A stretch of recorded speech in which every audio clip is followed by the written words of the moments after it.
Y este poder Jesucristo lo expresó en el Evangelio de Juan 5:39 con estas palabras: mis palabras son espíritu y son vida.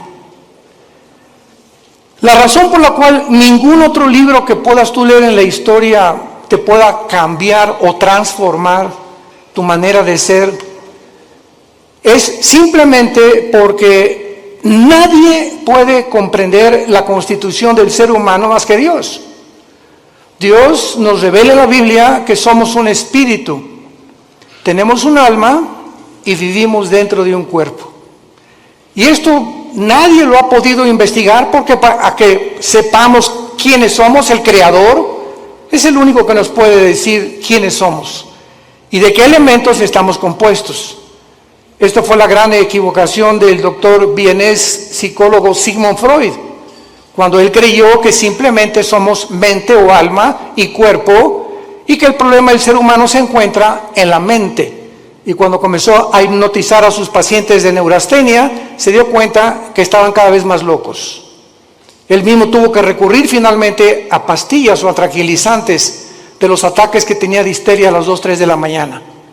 Cuando leemos a Mahatma Gandhi, simplemente fue un gran pacifista, evitó que los ingleses finalmente conquistaran la India a través del pacifismo. Cuando leemos a los filósofos, nos damos cuenta que alcanzaron un grado de intelectualidad superior a cualquier filósofo del siglo XXI, pero vuelvo a repetir, y el énfasis en esta mañana, en esta tarde, va a ser el poder de la Biblia. ¿Por qué la Biblia tiene ese poder de cambiarte y de transformarte? Simplemente porque la Biblia dice que somos espíritu. Entonces, tú has alimentado toda tu vida tu mente. Y no hay ningún problema en que tú lo sigas haciendo. Vas a la universidad y estudias matemáticas, licenciatura, arqueología, antropología, medicina, lo que tú quieras, ¿verdad? Y es un conocimiento que te va a servir en esta vida. Pero encontramos la mayor parte de las personas, como el expresidente Echeverría, que acaba de morir anoche. Luis Echeverría dijo días antes de morir que él lamentablemente no había podido conocer un poco más de la dimensión espiritual. Y así encontramos artistas, políticos, cantantes, deportistas que han alcanzado el éxito, grandes médicos, grandes psicólogos, grandes cantantes, etcétera, etcétera, pero llega un momento a los 50, 60, 70 años de edad que sigues igual, y que conquistaste el mundo y perdiste tu familia, o conquistaste el mundo y construiste, levantaste, y jamás tuviste una relación con tus hijos, ni pudiste dejarle una herencia a tus hijos espiritual. Pero cuando descubrimos que somos más que intelecto, más que conocimiento, que somos un espíritu, ese espíritu que tienes tú dentro y que tengo yo necesita alimento, necesita dirección, necesita algo que pueda hacerlo desarrollarse para que tú puedas tener una protección interna con las tentaciones que nos rodean en el mundo y con la fama, la publicidad, la sexualidad, el placer, etcétera, etcétera, que nos ataca continuamente. El espíritu dentro de tu vida, fortalecido a través de la lectura de la palabra de Dios, llegas al final irreprensible sin tener nada de qué avergonzarte. Veamos en primer lugar que la Biblia no solamente ha sido el primer libro en ser escrito, sino que no cabe duda que dentro de la historia de la literatura y de la filosofía existen millones de libros, billones de libros, de diferentes autores, diferentes temas, pero ningún libro jamás escrito se puede comparar con la Biblia. Este año cumplimos 46 años de ministerio. Yo comencé predicando en 1977 en la Sierra de Guerrero y Oaxaca, era misionero, estuve 3 años con los indígenas, ahí fue donde Dios comenzó a forjar mi carácter, porque la Biblia le pone énfasis al carácter más que a cualquier otra cosa. Si tú alcanzas el nivel que quieras y no tienes carácter, no puedes mantenerte en ese camino, porque no solamente es comenzar, sino lo que cuenta es cómo terminas. Hay muchos que comienzan bien, pero terminan mal, porque su carácter, su vida jamás la pudieron disciplinar por la cuestión espiritual. Nunca atendieron el área espiritual, que es la más importante. Veamos también nosotros que grandes hombres han hecho diferentes declaraciones acerca de la Biblia. Por ejemplo, Abraham Lincoln. Abraham Lincoln, cito sus palabras: creo, dijo, firmemente que la Biblia es el mejor don que Dios jamás haya dado a los hombres. Todo el bien que emana del Salvador del mundo se nos comunica a través de este libro incomparable. George Washington, el primer presidente de Estados Unidos, dijo: es imposible gobernar cualquier nación sin Dios y sin la Biblia. Emmanuel Kant, el gran filósofo francés, dijo: la existencia de la Biblia es el mejor beneficio y lo más grande que la raza humana jamás haya recibido de Dios. Y todo intento de desprestigiarla es un crimen contra toda la humanidad. Isaac Newton, el gran científico, ¿verdad?, que se le atribuye todas las leyes de la gravitación, dijo: existen más señales de autenticidad de la Biblia que en la historia profana de la humanidad. Y así tenemos a Blaise Pascal y a todos estos hombres científicos del siglo pasado y del siglo XIX que eran cristianos. Y llegamos al siglo XX, donde estamos en la luna y la tecnología, y se descubre en 1954 la hélice del ADN, del ácido desoxirribonucleico, y la computadora y el iPhone y toda la época cibernética en la que vemos, y endiosa al ser humano. Y nunca en la historia han habido tantos ateos como en el siglo pasado. Nunca en la historia. Los más grandes hombres: Isaac Newton, Blaise Pascal, Pasteur, el mismo Einstein, dijo: Dios no juega al universo con los dados. Pero vino algo que fue la falsamente llamada ciencia, o el conocimiento de la tecnología y de la ciencia, que el hombre simplemente se convierte en un necio, como hemos llegado al siglo XXI. Los científicos, genetistas, químicos del siglo XXI, ¿saben ustedes cuál es el proyecto más grande que tienen? Mejorar al ser humano en lo que se llama el transhumanismo. O sea, le están retando a Dios y le están diciendo: podemos hacer un ser humano mejor que el que tú nos hiciste, a través de experimentos genéticos y tecnológicos y neurológicos. Además de todos estos comentarios, las evidencias de la Biblia son asombrosas. Cuando murió Carl Sagan, el gran astrónomo ateo, en el siglo pasado, ya a finales del siglo XX, Carl Sagan dijo lo siguiente antes de morir, un mes antes de morir. Se lo dijo a uno de sus hijos: yo hubiera creído en Dios si hubiera más evidencias de su existencia. Hubiera querido que se me apareciera. ¿Y por qué no se nos dijo: yo vivo?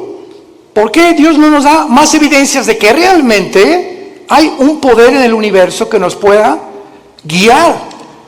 Y cuando él dijo estas palabras, yo recuerdo que en ese tiempo estaba estudiando el segundo doctorado en teología, y le dije a uno de los maestros, porque me gustaba mucho ir a la Facultad de Filosofía y Letras de la UNAM, me invitaron más de 7 veces, en el Politécnico también, a dar conferencias sobre la Biblia y la ciencia y el origen del universo. Le dije a uno de los maestros: ¿cómo es posible que Carl Sagan haya dicho que le faltaron evidencias cuando la Biblia tiene evidencias científicas?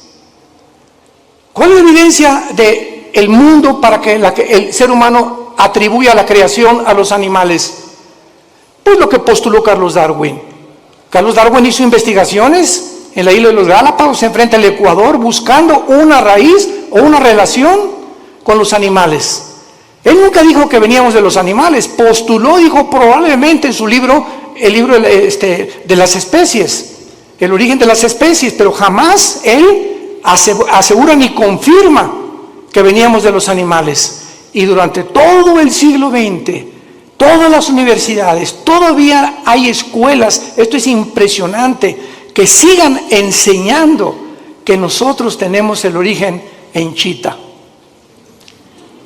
y en los animales. Cuando se descubre la genética del ADN en 1954, se derriba completamente la teoría de la evolución, porque es imposible, señores científicos que nos escuchan y maestros de las universidades que nos visitan o que nos ven a través de la televisión, es imposible que una ADN de un toro sea igual al de un caballo, y es imposible la mutación de una especie a otra especie. Y hasta este momento no hay ninguna mutación, jamás, lo que se llama el famoso eslabón perdido, para que un conejo se convierta en una ardilla o un ser humano en un animal. Las cromosomas y los ácidos que tiene el cuerpo humano, que forman parte de toda la estructura anatómica que nosotros recibimos de Dios, hacen imposible la evolución, un cambio de genética de un cromosoma o de un ADN a otro ADN. La física dice que realmente la ley de la entropía, que todo va de mal en peor, que todo, la segunda ley de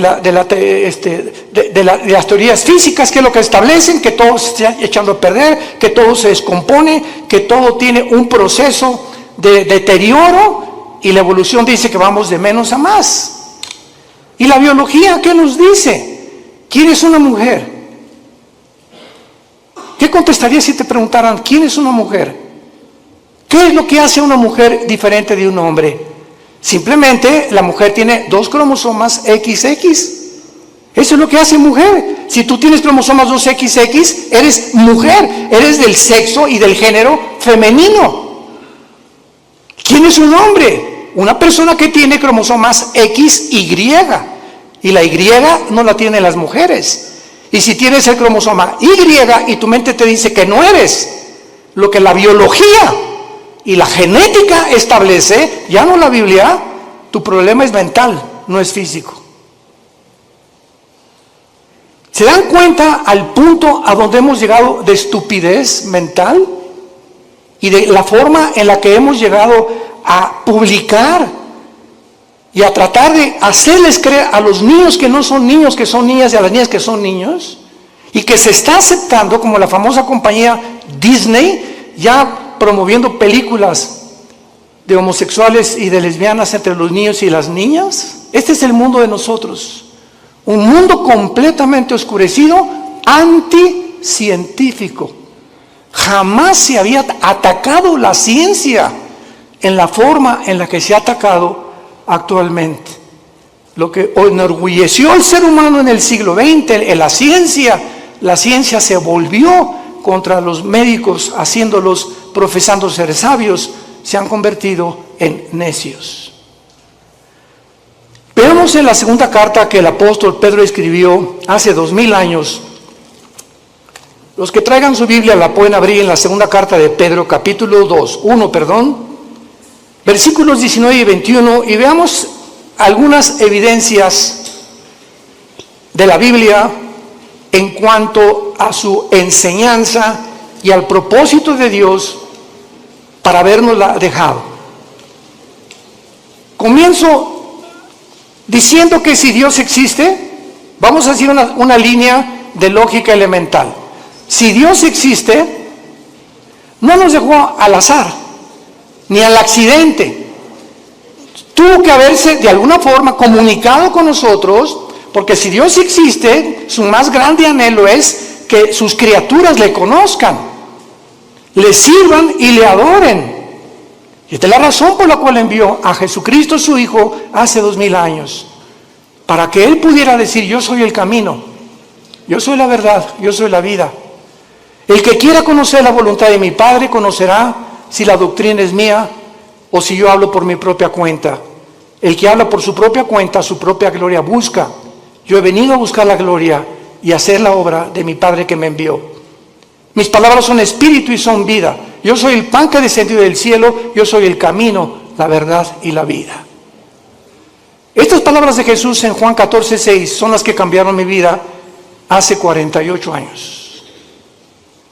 Cuando yo me enfrenté a Jesucristo en la Biblia, yo venía del Partido Comunista porque me convertí en un ateo decepcionado de la religión popular en México.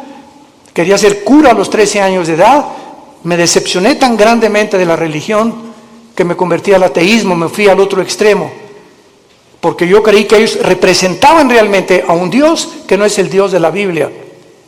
Y cuando comienzo a leer la Biblia, que me prohibieron leerla, los mismos dirigentes católicos que yo tenía, y leo que Jesucristo dijo, yo soy el camino, yo me acordé de Buda.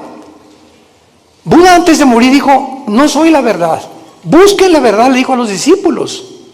Mahatma Gandhi dijo, es que Jesucristo fue un gran maestro de moral, pero yo no puedo guiarles al camino, yo solo sé que no debemos estar a favor de la violencia. Cuando leí a Mahoma en el Corán, en los sutras, los versículos del Corán, Mahoma recibe la revelación del Corán a través de un ángel cuando él padecía ataques epilépticos. Y comienza a leer el Corán y ven lo que dice: asesinemos a los judíos y a los infieles, matemos a todos los que no acepten el Islam. O sea, una religión que impone a través de la violencia, igual que el comunismo impone a través de la fuerza y la violencia, la ideología que quieren que nosotros la aceptemos. Y cuando me encuentro con Jesús que dice, yo soy el camino, no un camino, yo soy el camino. Yo soy, si tú no caminas conmigo, Jesús te está diciendo, estás en un camino que conduce a la muerte. Porque hay caminos que parecen derechos, pero su fin es camino de muerte. Cuando Jesús dice, yo soy el camino, yo soy la verdad, me pasé años en el comunismo y en la filosofía buscando qué era la verdad. Nunca un maestro me dijo qué era la verdad. Y reta a tus maestros en la universidad de filosofía y pregúntales, ¿me puede usted definir qué es la verdad? ¿Por qué? Porque no creen en las verdades absolutas. La verdad que existe actualmente en el mundo científico, en el mundo universitario es, si tú crees eso, síguelo creyendo, no me hagas creer lo que yo creo. Si tú crees que ser homosexual es bueno y tú no, pues no seas homosexual. Si tú quieres ser ateo, o sea, cada quien tiene su verdad. Cada quien piensa filosóficamente en la verdad, en la forma en la que tú quieras pensar. Entonces, esto se llama relativismo, donde no hay una verdad absoluta. Cada quien piense y cada quien tiene su propia verdad. Si tú crees que abortar es malo, ¿verdad? Pues entonces no abortes. Si tú crees que abortar es bueno, o sea, no hay una regla, no hay un parámetro para establecer códigos de conducta y de ética en el mundo más que en la Biblia. Y cuando Jesús dice, yo soy el camino, la verdad y la vida, ahí te caes derrumbado totalmente. Él dice que Él es la razón por la cual tú existes. Que esta es la razón por la cual tú naciste, que Él es la razón por la cual tú tienes que vivir la corta vida que nos queda, y que si tú no caminas con Él y no crees la verdad que Él trajo al mundo y no entiendes que Él realmente puede transformar tu vida no se pudo comparar con la de una vaca, con la de un perro o con la de un ratón. Los animales se levantan, pastan, comen y se acuestan, se duermen, comen, pastan y se acuestan. Millones de seres humanos viven bajo la misma rutina. Te levantas, trabajas, comes, el propósito es hacer dinero, buscar los mejores negocios, alcanzar la cima, tener negocios o una carrera que me pueda realmente redituar o que realmente sea rentable lo que yo voy a hacer en la vida. Y si no es el dinero y no es el éxito y no es la fama, casi nadie la sigue. Y otros, como no pueden, lo hacen a través de la violencia, del robo, el secuestro, la drogadicción, a través de todo ese tráfico humano, etcétera, etcétera. Como ahora acaban de encontrar, ¿verdad? Que este señor Epstein, que tenía amigos con todos los gobernadores casi de Estados Unidos, y formaron un núcleo de tráfico humano de niños de 10 y 12 años que los violaban y los vendían en Europa, en Francia y en América. Estamos hablando de hombres multimillonarios, asistentes y amigos y compadres de los presidentes de la mayor parte de las naciones. El tráfico humano se encuentra lo más rentable que hay en el nivel más alto de la humanidad, por la corrupción tan grande a la que el ser humano ha llegado.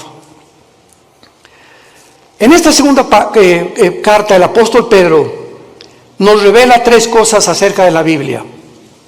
Y dice así, tenemos también, 2 de Pedro 1, versículo 19, tenemos también la palabra profética más segura. Tenemos la palabra profética más segura. ¿Más segura que qué? Pues más segura que milagros. Ahorita hay cantidad de cristianos que siguen buscando milagros. Personas que dicen, si yo veo un paralítico ahorita enfrente de mis ojos que se levanta y me dice su médico que tiene 15 años o 10 años sentado en una silla de ruedas y comienza a caminar, voy a creer en Dios. ¿No es cierto? No es cierto, no es cierto.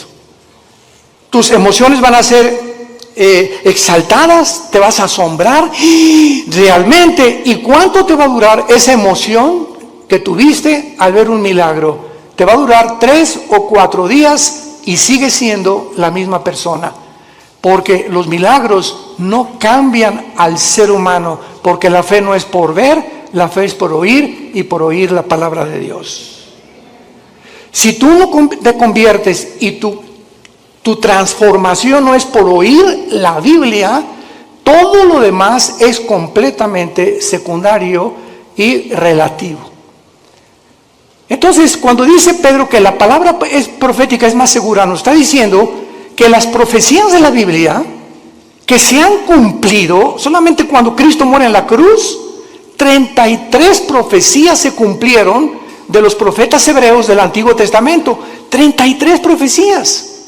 Yo recuerdo que en aquel tiempo que estudiaba las profecías de Dios, me llamó la atención las profecías de tu padrino Nostradamus. El famoso disque vidente o profeta. Y cuando leí las profecías de Nostradamus, que las hacía en forma de versos, etcétera, etcétera, se cumplieron el 15% y el otro 85% jamás se cumplieron. Cuando oí que Janine Dixon, una mujer que una semana antes que asesinaran al presidente John Kennedy en la ciudad de Dallas, 1962-63, dijo una semana antes a los periodistas del New York Times, veo sangre en Dallas en el presidente. Y lo asesinaron una semana después y se convirtió ella en una pseudo profeta de Estados Unidos, Jean Dixon. Lo puedes encontrar en el internet. Y a las 3 semanas, pues la rodearon los periodistas, profetícenos, díganos algo. De ahí en adelante, ninguna profecía de ella se cumplió. Porque hay una ley en la Biblia que dice así, en el libro de Deuteronomio, cualquier persona que profetice algo y no se cumpla el 100% de lo que profetizó, es un falso profeta. El 100% de lo que profetizó. Así que cuando venimos a la Biblia encontramos, por ejemplo, en Isaías capítulo 44 en el Antiguo Testamento, que hace 2700 años este profeta dijo estas palabras retando Dios a los seres humanos. Isaías 44 versículo 6 al 8. Así dice Jehová, Rey de Israel y su Redentor, Jehová de los ejércitos: yo soy el primero y yo soy el postrero. Pongan atención. El Dios de la Biblia dice, yo soy el primero. Para que Él sea el primero, Él tiene que saber cómo se originó el universo, ¿correcto? Nunca la ciencia nos podrá decir el origen del universo. Porque para que sea científico tiene que ser repetitivo. Alguien tuvo que estar ahí para que nos dijera, pues así comenzó. Y por eso es la teoría de la Big Bang, de la explosión, y tantas teorías que están tratando de explicar cómo se formó el universo. Pero cuando Dios dice, yo soy el primero, nos muestra en la Biblia, en el libro del Génesis, cómo hizo el universo, y cuando dice, yo soy el postrero, nos dice también que cómo terminará la humanidad. Cómo avanzará la historia, y cuando venimos a la historia, a la luz de la Biblia, encontramos que todos los eventos de la historia han sido cronológicamente y sucesivamente a la luz de lo que estaba escrito hace más de 3,000, 4,000 años. Yo soy el primero y yo soy el postrero. ahora dice Dios, los reto a los que se dicen profetas. Escucha lo que dice a continuación. Fuera de mí no hay Dios. ¿Y quién proclamará lo venidero? Lo declarará y lo pondrá en orden delante de mí, como hago yo desde que establecí el pueblo antiguo. Hace 2700 años Dios dice esto. ¿Quién de los escritores, quién de los que se han dicho profetas, tráeme a Mao, tráeme a Confucio, tráeme a Mahatma Gandhi, tráeme a Mahoma, tráeme a tu gallito Giro, como decimos en México? Al escritor y a la persona que más admires, dice Dios. ¿En qué libro puedes encontrar el orden de la historia desde que el mundo comenzó? En ningún libro más que en la Biblia. Y así encontramos que 100 años después de Isaías vino un hombre llamado Daniel, que fue judío y fue llevado a Babilonia cautivo por 70 años. Y en el libro de Daniel, hace 2600 años, damas y caballeros, hace 2600 años, en el libro de Daniel, él declara los órdenes de los imperios que vendrían en el mundo a través de la historia. Y le dice el ángel que le revela a Daniel esta profecía: Daniel, estás ahorita bajo un imperio que es Babilonia. Babilonia es la nación de Irak, bíblicamente y actualmente. Después de ti vendrá otro imperio que será menor. ¿Quién conquistó Babilonia históricamente, señores profesores de historia? Los medos y los persas. Y después vendrá un tercer imperio, le dice el ángel a Daniel. ¿Quién vino después de los medos y los persas? Alejandro el Magno, los griegos derrotaron a los medos y a los persas. Y vendrá un cuarto imperio que aplastará a casi todo el mundo entero. ¿Quiénes fueron los que siguieron después de Grecia? El imperio romano. Daniel profetiza hace 2600 años la cronología de los imperios mundiales de toda la historia. Y finalmente lo pueden encontrar en otras conferencias que hemos dado. Vendrá otro imperio que son los 10 dedos de los pies de la estatua de Nabucodonosor, que el anticristo, el próximo gobernante y dictador mundial, formará una confederación política de 10 naciones, 5 de Europa y 5 del Medio Oriente. Formarán un G10 y cuando oigamos en la televisión, en el radio, ahorita hay un G7, cuando se forme un G10 de esos 10 naciones que se van a unir del Medio Oriente y de Europa, de entre ellas saldrá el anticristo. Y nosotros ya no estaremos aquí, ahí nos vemos al rato. Porque vendrá el arrebatamiento de la iglesia. Pero no me quiero profundizar ahorita en eso. Y finalmente en esta profecía de Isaías, dice el versículo 8, no teman.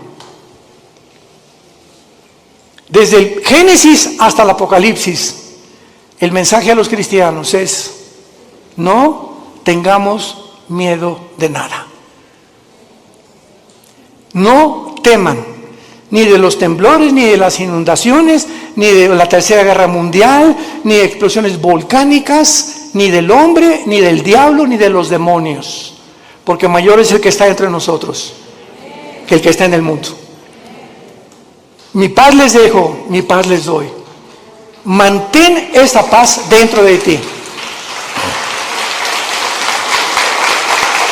Mantén esa paz.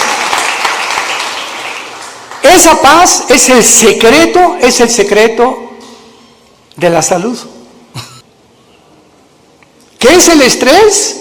Una condición donde no tienes paz, estás ansioso, estás temeroso, te estás frustrado que no se vaya a cumplir, comienzas a tener miedos de algo que no va a suceder, te adelantas al futuro. ¿Y si mi hijo se va? ¿Y si pierde mi esposo? ¿Y me quedo sin seguro social? ¿Y cuando estoy viejita que me va? Y comenzamos en un mundo a construir que no existe más que nuestra propia mente por la falta de paz.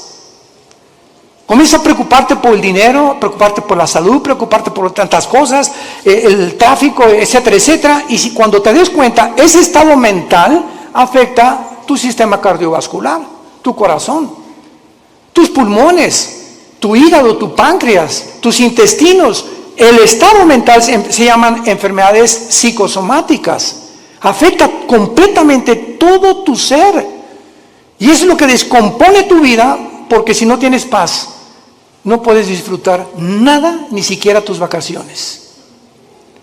Y hace 2000 años, el autor de la Biblia, el Señor Jesucristo, hace 2000 años nos dio el secreto: no teman. Mi paz les dejo, mi paz les doy, por nada estén afanados. Por nada permitas que tu corazón sea perturbado. Voy a la casa de mi Padre, no me tardo a preparar lugar para ustedes y vengo pronto por ustedes. Mientras estés en el mundo, mantén la paz. Escucha esto: si tú no tienes paz y te dices cristiano, no puedes leer la Biblia. Tú no puedes venir a la Biblia como Pepita en comal. Ay, Señor, ay, mi hija, Señor, le voy a hablar al pastor, porque tú no puedes venir en un estado de estrés y de ansiedad a leer la Biblia, porque el Espíritu Santo es espíritu de paz. Y Él no puede comunicarse contigo y no vas a entender la Biblia, porque para venir a la Biblia tienes que venir descansado, orar antes, echar toda nuestra ansiedad sobre Él, porque Él tiene cuidado de nosotros. Y cuando ya descansamos, Señor, yo no sé dónde está mi hija, yo no sé qué va a pasar, etcétera, pero yo sé que soy tu hija, yo soy tu hijo, tú eres mi papá, tú eres mi papi, tú cuidas de mí, no me vas a dejar, diste tu vida en una cruz por mí. ¿Cómo puedo llegar a esa incredulidad y falta de confianza en tus promesas estoy en este estado? Es pecado vivir en ese estado y llamarse cristiano al mismo tiempo, es pecado. Porque sin fe es imposible agradar a Dios. Y esta es la razón por la cual el mundo se encuentra como se encuentra. Y el mensaje desde hace 2000, 3000, 4000 años es: no tengan miedo. No temas nada. Acuéstate hoy en la mañana, hoy en la noche, y recuerda a un pollito que se mete bajo de las alas de la gallina, y el pollito llega, y allá anda por ahí el lobo y todo, pero mientras está bajo las alas de la gallina, pío, pío, pío, ni preocupado está el pollito. Y así hoy en la noche dile: Señor, aquí está tu pollita, aquí está tu pollito, Señor, me acuesto porque tú tienes cuidado de mí. Escúchame, cuando Dios ve esa actitud en tu vida, te protege y te bendice. No hay otra manera de agradar a Dios más que creyendo que realmente es nuestro Padre y nos cuida y nos protege, porque nos amó en una cruz. Y al que no escatimó a su Hijo, ¿cómo no nos dará todas las cosas si nosotros se las pedimos? Regresamos a segunda de Pedro, y Pedro entonces cita en primer lugar las profecías como lo más seguro que tenemos para que nuestra fe descanse en un libro que no solamente es especulativo. Yo recuerdo cuando leí El origen de las especies de Darwin, ¿saben qué dice?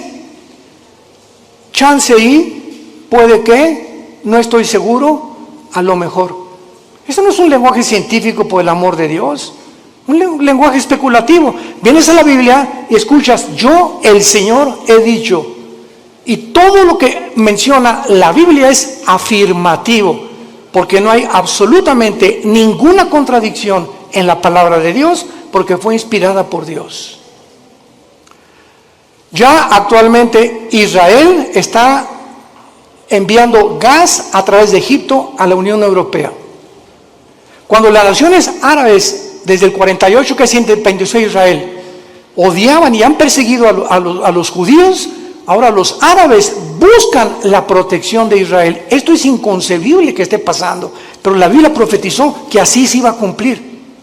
Es un mundo de confusión completamente. Ahorita Putin va a estar enojadísimo, pero así no poder dormir de saber que Israel está sosteniendo y proveyendo el gas que Rusia le proveía antes a la Unión Europea, y esto lo va a encender más para cumplir la profecía de Ezequiel 38-39 de Gog y Magog, cuando la Biblia dice que vendrá Rusia con Irán, con Turquía, con el Líbano, con Marruecos, con Etiopía, para atacar, invadir Israel en la Tercera Guerra Mundial. Entonces es impresionante cómo todas las piezas están formando cuando estudiamos y estamos atentos a la Biblia como la única luz que tenemos. Tú puedes ahorita oír a los politólogos, a los conferencistas en la televisión, en el radio, y están hablando una sarta de tonterías. ¿Qué piensas? No creo que Putin invadió Ucrania, ya lo invadió. ¿Ahora qué va a pasar? Pues las sanciones económicas van a hacer que Putin se arrepienta, y lo dijimos desde antes, y pueden oír las conferencias, lo citamos varias veces, y no somos profetas, simplemente citamos la Biblia.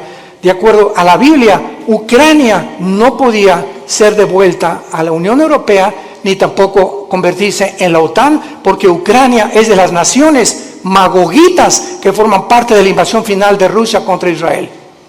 Y Ucrania viene bajo el nombre de Magog. Toda la región de Magog, que es el noreste, Lituania, Estonia, Latvia, Kirguistán, Kuzbekistán, Kazajistán, Pakistán, Afganistán y todas las que están al sur junto al Mar Negro y al Mar Caspio, son las naciones que la Biblia profetizó hace 2800 años que invadirían Israel. Así que bíblicamente Ucrania nunca va a dejar de estar bajo el poder de Putin. Y ahora Putin va a seguir con las demás, por eso ya Finlandia y Suecia corrieron a la OTAN y están buscando el paraguas de la OTAN porque temen la invasión también de Putin. Todo está escrito exactamente como la Biblia lo profetizó. Y todas las demás opiniones son opiniones especulativas, hipótesis, teorías que la gente tiene. Y cuando nos entrevistan a los cristianos, les decimos, esto va a pasar, y esto va a pasar, y esto va a pasar. No lo digo yo, está escrito en este libro. Haríamos bien en estar atentos a la Biblia, hoy más que nunca. No hay, escucha esto, no hay otra luz en el mundo, no hay otra luz más que la Biblia. ¿Y sabes algo más? Tú eres la luz. Tú eres cristiano, tú eres la luz. Tú eres la única luz en tu casa. Tú eres la única luz en tu taller de carpintería. Tú eres la única luz en tu bufete de abogados. Tú eres la única luz en tu clínica de médicos. Tú eres la única luz en tu escuela, en tu universidad. Los cristianos somos la única luz y tenemos alrededor a gente muriéndose, lastimada, enferma, necesitada. ¿Y tú callado? ¿Por vergüenza, por pena de hablar de Jesucristo? Y decirles que Jesús es la única respuesta y que los invitas a conferencias como estas para que puedan ellos abrir los ojos a la realidad espiritual del mundo. Políticamente, cuando el comunismo se demostró, en 1991, Mikhail Gorbachev, con su perestroika, que fue un fracaso la ideología comunista, que no funcionó en todo el siglo XX, en ningún país. Porque el ser humano regresa a desenterrar esa ideología. Cuando se demostró en el 48, que ganó el 45 en la Segunda Guerra Mundial, hasta ahorita, que el mundo prosperó con el capitalismo, con las democracias, porque ahora son completamente desprestigiadas, barridas, echadas a la basura.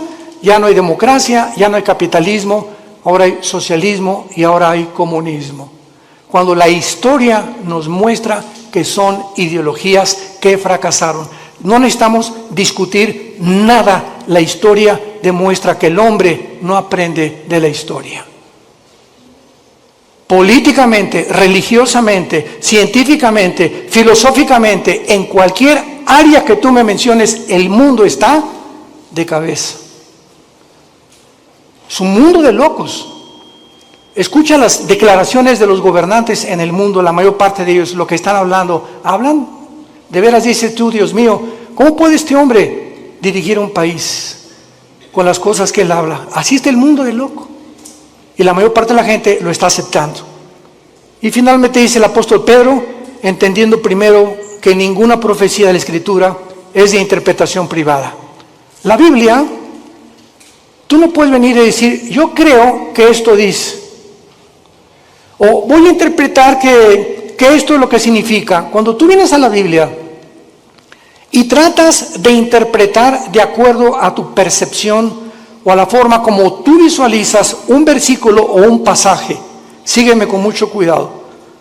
Sin tener en cuenta los demás pasajes de la Biblia, te conviertes en un hereje, en una hereje. Porque no es de interpretación privada. La Biblia está compuesta por 66 libros. 66 libros escritos en más de 1500 años, por más de 40 autores diferentes, pastores, profetas. Isaías trabajó en el gobierno, Daniel fue asesor de los emperadores, por diferentes personas de diferentes oficios, diferentes profesiones, pero los 66 libros de la Biblia fueron guiados y están articulados como una tela, como los hilos de una tela que forman una alfombra completamente integrada. Y cuando tú sacas un hilo, haces que otro hilo se desgaje y comienzas a romper el tejido. Entonces tú no puedes sacar un hilo sin tener en cuenta los demás hilos de la tela. Y así es la Biblia. Entonces las personas que han tratado de sacar versículos de la Biblia, como los mormones, que Jesucristo no es el Hijo de Dios y que todos tenemos 10 esposas. Los hombres, amén. ¿Verdad? Pues claro que todos simpatizan con eso. Por eso prospera el mormonismo, es la religión más multimillonaria que existe ahorita en el planeta Tierra. Los testigos de Jehová, el infierno no existe. Jesús no puede ser Dios porque él dijo, es que yo soy menor que Dios, mi Padre es mayor que yo, y no entiende que él bajó al mundo y se puso debajo del Padre temporalmente para someterse y regresó al mismo nivel que el Padre y está sentado a la diestra del Padre en las alturas y toda potestad le ha dado en el cielo y en la tierra. Por no tomar en cuenta otros pasajes de la Biblia, por no estudiar diligentemente la palabra de Dios. Y por eso hay tantas versiones de la Biblia, que la de Reina Valera 1960, la Nueva Versión Internacional, la King James, etcétera, etcétera. ¿Por qué hay, para terminar, pregunta, diferentes versiones de la Biblia? Simplemente por el lenguaje. Veo a Costa Rica y a las niñas les dicen huilas. En México es una prostituta. Aquí le hicimos popote a lo que absorbemos a un líquido, allá le dicen pajilla. Ve a España y tienen otro tipo de palabras, ve a Brasil, ve a Argentina y tienen otro tipo de palabras, etcétera, etcétera. Ahora que tenemos nuestro programa de televisión y que estamos en 59 naciones, ya casi 60, gracias a Dios, yo trato de buscar una palabra, por ejemplo aquí chango, es un mono, ¿verdad? Pero una vez estaba yo en Guatemala y me dijeron, hermano, no diga chango porque aquí es grosería. Aquí dicen, le dicen mono o le dicen simio, pero chango es una grosería. Entonces vemos nosotros que la Biblia está escrito en hebreo y en griego. Entonces se tiene que traducir en otras cosas o versiones para poder entender en muchos lados, que a mucha gente le sirve, pero siempre recurrimos a los originales. Son los originales, hebreo y griego y parte de arameo en el libro de Daniel, que son los que nos dan la pauta para saber lo que tenemos. Yo tengo una Biblia en hebreo y en griego. Cualquier duda, consulte las palabras originales para saber exactamente lo que Dios quiere decirnos. Y cuando tú estudias la Biblia, no puedes estudiarla superficialmente. El petróleo no se encuentra a 1 metro de profundidad. El petróleo se encuentra a kilómetros de profundidad. Tú no puedes venir a la Biblia en la noche y decir, Jesucito mío, me hizo compañía, no me desampares ni de noche ni de día. Amén. Y ya. Y luego, Juan 3:16, de tal manera amó Dios el mundo, y eso es tu devocional. Tú no puedes venir a la Biblia así. Tú tienes que ser un estudiante profundo de la Biblia. Tienes que discipularte. Tienes que tomar en serio a Dios. Y hasta que no tengamos esa actitud, no podemos conocer su poder. Porque ese contacto continuo, diario, perseverante en la comunión con la Biblia, tienes comunión con Jesucristo, es el poder que nos puede transformar en nuevas criaturas y que nos sostendrá hasta el final de nuestra vida. ¿No quisieras tú en esta tarde invitarle a Jesucristo a tu corazón? ¿No quisieras tú tomar ya en serio este maravilloso libro y dedicarle 15, 20 minutos, media hora antes de que te laves los dientes, antes de que vayas a la oficina, acostarte hoy en la noche, no con las noticias, sino abre los salmos, los proverbios, el evangelio de Juan? Vas a sentir algo que va a entrar como una planta le echas agua y tú no ves, es invisible, pero por dentro de la tierra hay algo que está haciéndola crecer hasta que por fin sale el tallo de la planta. Y así es la vida espiritual. Tú lees la Biblia y estás alimentando el espíritu y no lo ves ahorita, pero en 6 meses, 1 año, vas a darte cuenta que vas a decir, yo no soy aquel que yo era. Como el testimonio que oímos continuamente de las personas, cómo lo transformó Dios su vida, hasta que le entregaron su vida a Dios. Hazlo tú en esta tarde, no te tardes, porque está llamando a la puerta el Hijo de Dios. Y cuando Él dice, estoy a la puerta y llamo, ábrele tu puerta. Él no va a forzarte, tú tienes voluntariamente que reconocer que eres un pecador, que tú no estás cumpliendo los mandamientos de Dios y que alguien en esa cruz pagó por ellos con su sangre preciosa que derramó en el Calvario. Inclinemos la cabeza y dile al Señor, sinceramente, tal vez por primera vez en tu vida, estas palabras.